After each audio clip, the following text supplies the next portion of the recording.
right, and thank you for tuning in, everyone. We're bringing you a very special first here, and it's going to be our modern MTG Wednesday. We have a great match here coming from round 3 of our tournament. It's going to be Chris Fuller with 5-color humans versus Marino with mono green Tron. And this is a matchup we see a lot around here, surprisingly. A lot of human decks and Tron decks floating around in our meta, so... Yeah, not just a lot of human decks, but a lot of people borrowing Andrew Healy's human deck specifically. I don't know if that's what Chris Fuller was doing on this particular night, but you know, humans is a pretty tight list. There's a little bit of room to play with, and like maybe the sideboard and like a couple slots in the main. But you're usually going to see the same cards in every list. Things like Kitesail Freebooter, Meddling Mage, Reflector Mage. There's a Meddling Mage right now. Yeah, first Meddling Mage. It looks like he's going to be calling O-Stone, Oblivion Stone early, fearing the board wipe. Which makes sense for any creature-based deck, I presume. Yeah, you're playing aggro, you generally don't like it when your opponent's got board wipes available.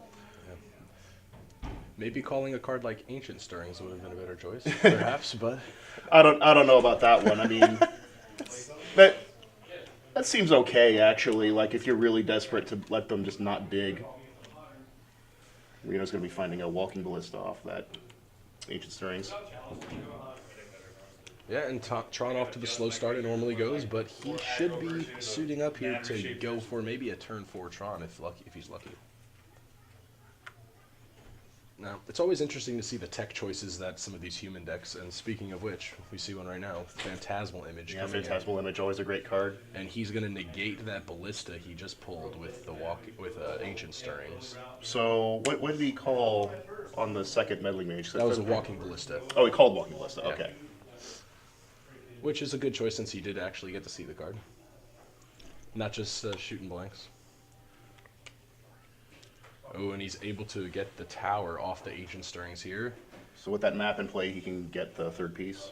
Oh yeah, he's threatening it, looming Tron at the end step here. And Fuller doesn't have that much gas on board just yet. He looks a little mana flooded, actually. Yeah, it's a shame. No Hierarch to start off, no Champion of the Parish. He's getting some damage through, but I don't think it's going to be enough to really accelerate past this. Well, hang on. The Thalia's Lieutenant changes things. Nice, all right. More damage on board. And as long as he doesn't have a strong Tron play with his mana here, he might be able to pull through.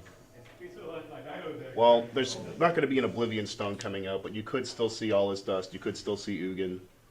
It all depends on what happens to be in this specific Tron list. Mono Green Tron tends to have a few ways to wipe the board. Oblivion Stone's just the tip of the iceberg. Yeah, I'm always afraid of All His Dust, that's for sure, but O-Stone is a good call too. And these guys are familiar with each other's decks, so... Looks like he's tapping 7. And the Worm Coil Masterpiece hits the board. That's going to be a real problem right now without a Mantis Rider or anything to go overhead. Yeah, and then followed by an Ancient Stirrings. God, this is such a big turn That's for Anthony Marino. The third Ancient Stirrings of the game. Yeah, and he found an Ugin off of it. Oh my goodness. Wow. That's not looking good for humans right now. Suddenly advantage Tron. And then with a 1 floating mana, a Chromatic Sphere. I don't even know what's going to be in out here. He's going to need a Reflector Mage to bounce this to buy himself some time. Yeah, but even if he drops it, that just leaves himself open to Ugin. Ugin's going to wipe him dead, yeah. And then another land from Chris Fuller. This is not a good spot. And he decides to go all out. So is that a Thalia? I believe so. Yeah, big Thalia, yeah. Just trying to pump that Thalia's Lieutenant as much as possible, get as much damage as he can before the inevitable board wipe. But even so, that Wormcoil Engine's still sitting in the way. Will he even swing? No, he didn't. It's Marino's turn. And there's Ugin. Pow. And enter Scoop Phase. Yeah. All right. Yeah, I mean, once Wormcoil Engine lands against any creature-based deck, like you said, Mantis Rider was the out, and just couldn't find it. Fuller off to kind of a slow start there, getting mana flooded, and Marino just caught up and found every board wipe in the book that wasn't Oblivion Stone. Now, this actually kind of seems like not the best matchup for humans. I don't even think they're really running much in their sideboard that can help contend with the Tron. Well, in theory, Tron should lose to most aggro decks. I know for a fact that it struggles a lot with decks like Burn. It could have like a few answers to things like Storm, where it could play things like Thorn of Amethyst, or I'm not quite sure what else. Just I'm blanking off the top of my head here. Yeah, well, either way, they're going quickly into the next round, so it doesn't seem like too much supporting from either side, right? Yeah, these, like you said, these decks face each other a lot, especially at this shop. Tron's really popular, Humans is really popular. So I'm sure this has been tested and play tested over and over and over again ad infinitum. Truly. So I guess Humans' best bet is going to be to start off with something low to the ground, get a champion out really fast, put through all the damage as early as possible so he can contend with this end game. Yeah, Chris can't have the line of play that he had that last game because that was really, really slow. Yeah. Pray for turn 1 Aether Vial. Yeah, that would help a lot, wouldn't it? Because that doesn't get wiped out by Ugin. Oh, and I spoke too soon. Looks like Marino did have some sideboard choices. Yeah, he's still last minute going for it. He's been performing rather well at a lot of our tournaments lately. Yeah, Anthony Marino is probably the best Magic player in this shop overall. I know he's the best Standard player for sure, but he's really good at Modern too. Yeah, always a pleasure to watch. I'd like to see him get in a draft at least once, just to just to see him have these titanic matches with Dan Caskey, the same way he has matches with guys like Chris Fuller or Tom Colon or Brandon Barrett or myself. Not to brag, I'm sorry, that was a very obvious humble brag. But it's all right. I must represent. I got to be honest, I have not actually beaten Anthony Marino once since like October. He's gotten that good. He's a trickster, man. I think he believes in the heart of the cards. That's really the thing. Does he have a Yu-Gi-Oh background? I don't actually know that. I'm not entirely sure. He looks the part. I mean, to some extent, anyway. He's got to get, one of those wild haircuts, Yeah. His playmat is Weibo enough, but... That's true. And that's not the only one he has. That's... Ooh, sneaking a peek. It looked like a whole lot of nothing in Marino's opening hand here, but we shall see. I know Chris Fuller's got Meddling Mage again. And a Noble Hierarch. Looks like he's going to do the turn 1 Noble Hierarch. Oh wait, nope. Champion of the Parish. Oh, off to a fast start. He's going to be pecking some damage through ASAP, hopefully. Next turn he might be able to drop a Hierarch and another one? He's got a Phantasmal Image in his hand. I don't know if he wants to drop it here or just go with the Meddling Mage. Could just Hierarch and go Exalted for some damage, too. Yeah. Counter on the champion, swing for 3. Pretty good start. Lots of mana to go on turn 3 as well. Ooh. Looks like he's digging for mana here. Probably filtering green for Ancient Strings. Nope. Just the Chromatic Sphere. Oh, wow. passes, misses the drop. Is he mana screwed here? Did he keep a 1-lander and just try to rely on the heart of the cards to dig him out of it? Oh, and Mantis Rider. Oh, my goodness. Yeah, I was okay. This is bad. 6. Reno falls to what, 14? To 11, excuse me. Yeah. Forgot about the 3 damage from before. Oh man, he's gonna need. I don't know. There's Ancient Stirrings. That's what I thought was gonna happen last turn. He found a land here. Ooh, and a Dismember, perchance, to try to. No, it really won't help him survive. That won't help him in the long term. He needs that land. Question is, what's gonna jump out of his hand now? What can save him? Expedition Map. Well, it's not. He does need to get land, but that's not really going to help him in the short term. Fuller could just end it. Might be possible here to completely end this. Well, not completely end it, but like put him at death range. Well, I don't know. Does Thalia's Lieutenant end it here? God, I have to do so much math. I think that'll bring him down to 3. Noble Hierarch's going to get in the red zone too. Yeah, it's lots of damage. So that's 8, 9 damage. From 11, so he's at 2. He's gonna, there's no outs for this. There's no way. There's no way you'll be able to cast any sort of board wide. Yeah. All right, Scoop quickly phase. to game 3. These guys moving through these rounds. Poor Anthony Marino just felt the wrath of variance there. Decided not to take that mulligan that he maybe should have. And such is Tron life. Either balls to the wall or nothing at all. Can you say that on YouTube? Well, of course you can. Lots of people do. we're talking about racquetball. All right, going to be moving to an exciting game 3 here. The winner of this match will likely go on to fight in the grand finals of this one, I believe. So depends on how many rounds this tournament happens to be. yeah. Well, I think we've got round 3 and 4 showcased of this one tonight. So those are the final rounds. All right, and getting right back to it. No more sideboarding choices. They decided they like the way their boards are. All right, quick glance at the hands. Looks like both players are finding a good amount of lands, neither one having to mulligan. All right. Now Fuller's got that Noble Hierarch again if he wants to open with that. There it is. All right, could accelerate some plays for him.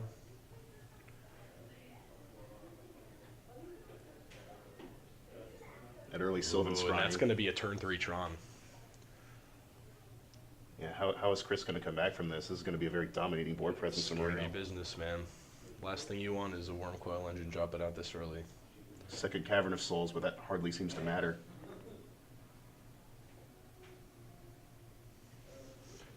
He's got a Meddling Mage in his hand. It depends on what he names here. He's got to play a guessing game here because he has got no... Oh, wait, no, he just goes with Athalia. Oh, how's he going to pay the extra mana, I wonder? Well, if it's Worm Coil Engine, you know, Fuller's just toast here, maybe. It depends on whether he's got the Reflecting Mage or not, but... Yeah, so Marino's going to be 1 mana off from All His Dust, 2 mana off from Ugin, so he's just going to pass. So that Thalia doing work here. Fuller's still left to guess what's in Marino's hand, essentially. I think the Meddling Mage drops here. Yep. Looks like he's going to name Ugin this time. That's... Well, he's 2 mana off of Ugin, Marino is. Oh, a second Meddling Mage. And now he's calling Oblivion Stone. So we see him fearful of that stone in both of the games he's called it. And I guess Ugin did him dirty in round 1, so he doesn't want that to happen again. That pretty much leaves just All His Dust, right? As far as the Wraths go? Truly. Alright, pretty good board presence from humans here.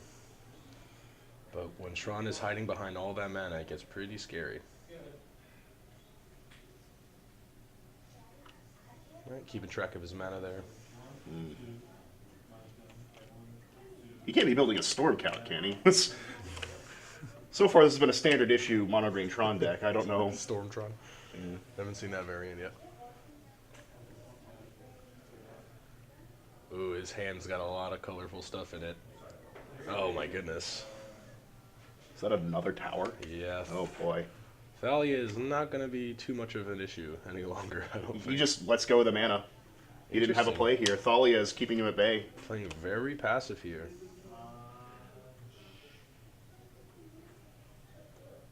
He must have nothing in hand. I can't see a reason to really hold back. Oh my gosh. Oh, is that a third Meddling Mage? Oh my And goodness. he calls Ulamog this time. Really limiting the outs here. I mean, for all we know, Marino's sitting there with the Ugin and O-Stone and a Ulamog in his hand. So. I mean, he's played nothing, so... Like, what's left? Just Worm Coil Engine and All His Dust to get him out of this. Oh wait, no, he's got to Dismember. So that'll take care of the Phantasmal Image Oh, looks right like away. a Mog might be coming out. He does target the one that he just called Ulamog. I did see an Ulamog in his hand earlier, but does he have the mana? He does, clearly, actually. That's exactly 10. Ooh, and the patience might be paying off here. Let's see what he aims for.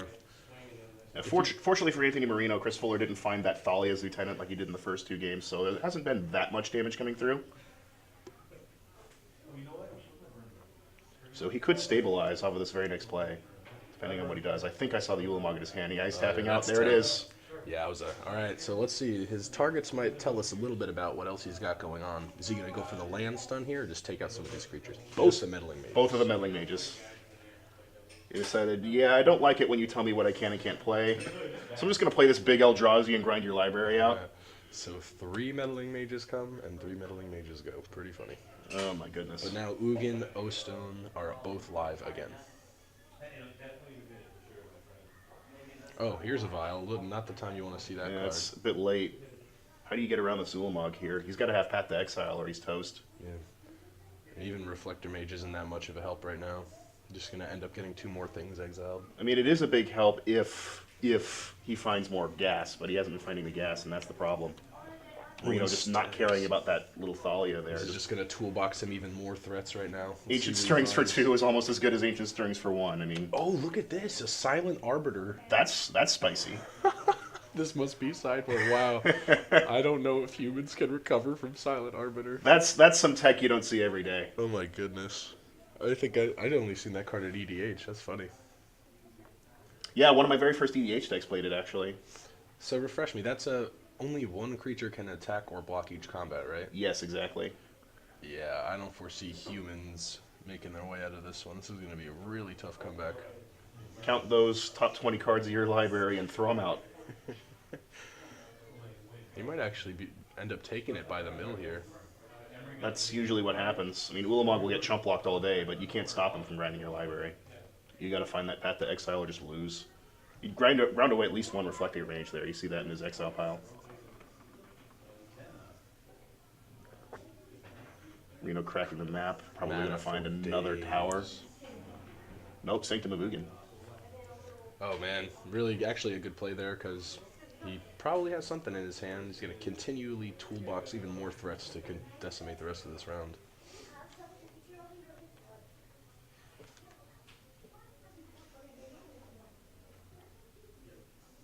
Yeah. Maybe he has an out. He's sitting there like he's got something. Another Hierarch, okay. Honorary Mana Flood, I suppose. Thalia, Fearless, swinging into that Silent Arbiter. But he's a 5 toughness though, right? I think he's a 1/4. I gotta pull up the thing on my phone now. Yeah, I actually think he's a 1/5, which is why he's not being killed right now by the block. Just, block, whatever. Yeah, it's a 1/5. That's what I thought. Oh my gosh, easy mistake to make because those are some ridiculous stats. It's either a mistake or Fuller's got some kind of combat trick that Marino doesn't know about, or that we don't know about. No, he just let him through, I think. Or what happened? Oh wait, no, the Exalted triggers. But it wasn't enough. It only buffed her to 4. I guess he miscalculated the toughness of that. Yeah, because there really was no point to that swing. So the Exalted keeps Thalia alive, but does not make her strong enough to kill the Silent Arbiter, because Silent Arbiter's a 1/5. It's not a card that sees very much play, like you said. You thought maybe it might have been a 1/4. If it was a 1/4, yeah, it would have just died, but... Yeah, definitely a strange choice, but coming through. We do have a decent amount of creature decks in our format, so I can see why this might be a sideboard choice. Does this kill Fuller here, or does he have one more turn? He looks like he's got one more turn. He's got some library left. Looks like it's going to come down to this one top deck. Oh man, what can you even pull at this point? Jeez Louise. Reflector Mage would buy him some very crucial time, but he doesn't have enough offense on board, and even if he did, Silent Arbiter's sitting there going, nope, only one may pass.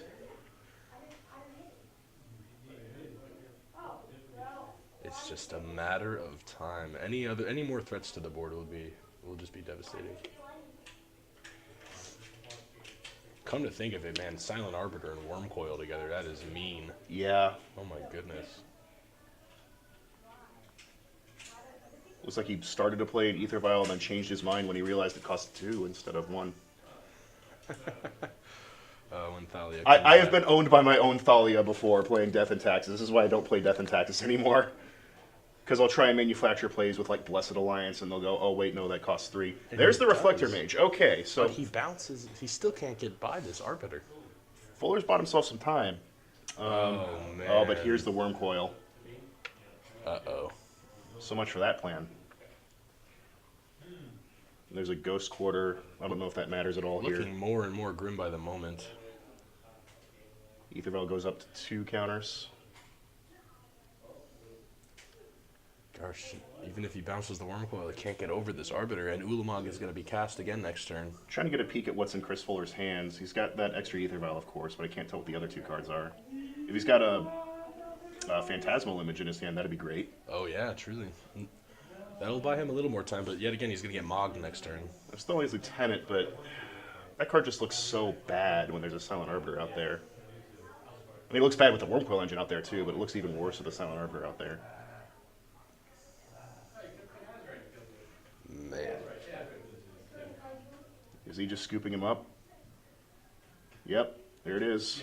And the concession, Marino is going to take it 2-1. He cannot get by the wall of Silent Arbiter. You see him pointing right to that Silent Arbiter. He knows how much work that one card did. Completely shuts down any aggro deck trying to go wide, and Humans is the archetypal version of such a deck. Yeah, as a Merfolk player, I'm kind of shaking a little bit thinking about it. Marino showing us the MVP. He had 2 in there. Oh, he had 2. Oh, my goodness. Oh, that's just mean. That is an awesome piece of tech against Humans. All right. Yeah. Well, guys, thanks for tuning in to the first ever NeverBoard broadcast here. We got a lot more to come, and we'll be improving and getting better, so please like, subscribe, and leave comments. Let us know what you like about it. Have an awesome day, guys.